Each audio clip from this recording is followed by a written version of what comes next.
Meet me again.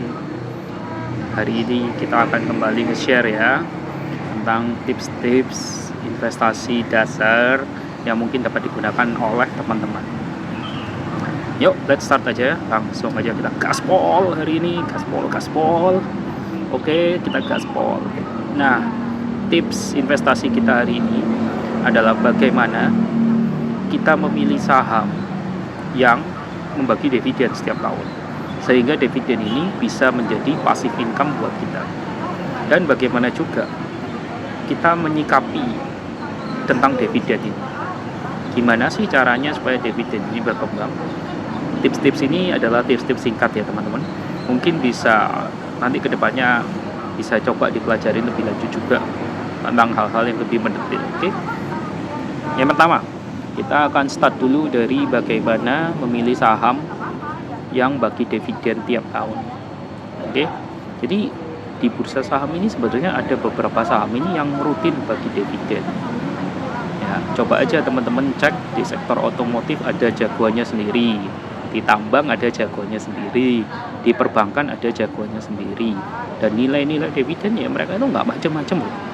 Contohnya, salah satu perusahaan tambang yang dalam waktu dekat ini akan bagi dividen, itu nilai dividennya Rp1.200 sebelum pajak ya, itu yang akan dibagi per lembar saham. Nah, jadi kalau kalian bisa beli 100 lembar saham ya dividennya itu 1.200 kali 100, 120.000. Ini lumayan toh, bisa buat ngopi-ngopi ya. Nah, oke. Itu salah satu contohnya. Kalau di bidang perbankan itu ada tuh salah satu bank BUMN yang rutin tiap tahun bagi dividen. Karena saya ngikutin terus tiap tahun berita RUPS-nya, wow, dividen yang dibagi juga ya lumayan lah. Ada saham juga yang bank swasta yang gede banget di Indonesia, dia juga rutin bagi dividen tuh. Memang harga sahamnya mahal ya, tapi relatif lah ya, dia tiap tahun kasih dividen. Oke? Nah, tadi itu adalah salah satu cara stock pick yang bisa dipilih teman-teman buat yang mau cari saham-saham bagi dividen, yaitu perusahaannya gede dan dia tiap tahun sudah rutin bagi dividen. Coba aja dicek, banyak kok reportnya mana aja saham yang tiap tahun rutin bagi dividen. Nah, memang dividen ini nilainya naik turun ya, tergantung dari keuntungan perusahaan. Oke, jadi kita lanjut yang kedua. Gimana caranya kita menyikapi dividen?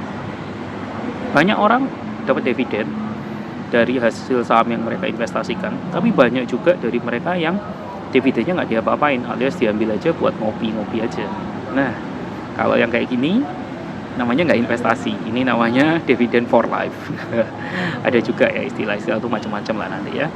Tapi kita balik lagi, kalau kita mau reinvest dividen, beberapa orang pemain saham yang sudah lama yang mereka sudah trade for life atau invest for life, mereka biasanya langsung menginvestasikan ulang dividen mereka berupa pembelian saham lagi.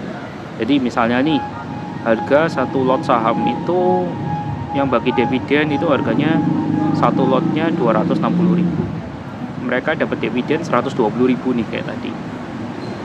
Jadi mereka tinggal tambahin tuh 140.000, mereka beliin satu lot lagi saham. Duh, lumayan kan?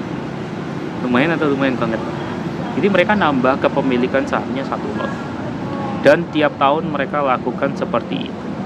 Ada yang sudah sampai tahun ke-10 ini mereka kayak gitu. Jadi mereka nggak peduli saham perusahaannya udah naik turun segitu banyaknya juga, mereka tetap keep on buying.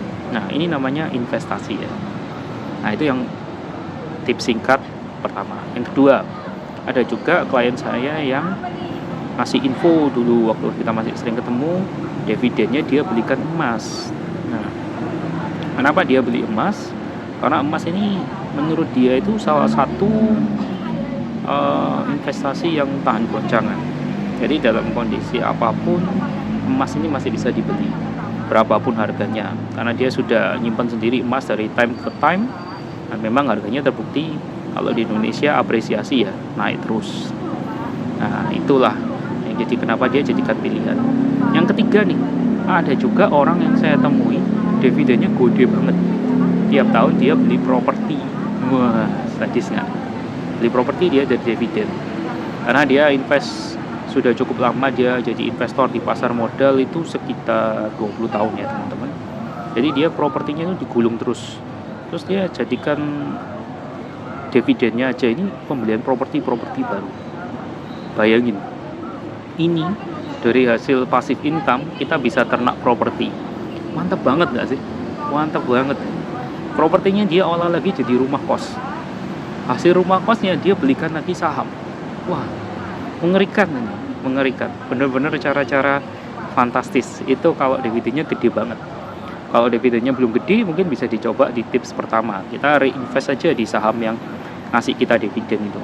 Jadi kita bisa dapat dividen berapapun, terus kita tambahin, kita beliin satu lot lagi. Dan kita lihat lagi tahun depan, gitu terus. Sambil kita menunggu, kalau di sepanjang tahun ternyata sahamnya ada turun, kita mungkin bisa cicil beli juga sedikit-sedikit ya, sesuai kemampuan kita waktu itu. Nah, atau yang dijadiin emas itu juga seru kan? Kan selama ini mana ada yang jadiin dividen sebagai emas? Biasanya kan nggak ditabung, dividen itu dianggap sudah benefitnya mereka, terus mereka ya pakai buat hal-hal lain. Tapi kalau pas harga sahamnya turun, nah, mereka kan pada stres itu, harga sahamnya turun ya kan, karena dividennya udah menguap. Nah, kalau mereka yang dividennya reinvest tadi kan asik ya kan, mereka dividennya reinvest kan asik, mereka nambah jumlah sahamnya. Atau yang jadiin emas, harga saham turun biasanya harga emasnya ada kemungkinan naik loh. Nah, jadi bisa nahan kan penurunan saham, emasnya dijual aja baru dibeliin saham lagi. Atau emasnya tetap disimpan aja, sahamnya yang turun biarin aja, kita tambahin dana baru. Well, itulah investasi teman-teman. Banyak hal yang bisa dilakukan dengan investasi kita. Dan kalau kita investasi, jangan pernah berpikir untuk judi, yaitu dapat keuntungan dalam jangka waktu singkat. Selama investasi itu memberikan keuntungan dalam jangka waktu singkat dan nilainya itu keuntungannya fantastis, nah layak dipertanyakan mereka ngolah dananya kemana ya. Oke, that's all for today. Semoga tips singkat ini berguna bagi teman-teman yang trading hari ini. Happy trading, happy investing, happy cuan.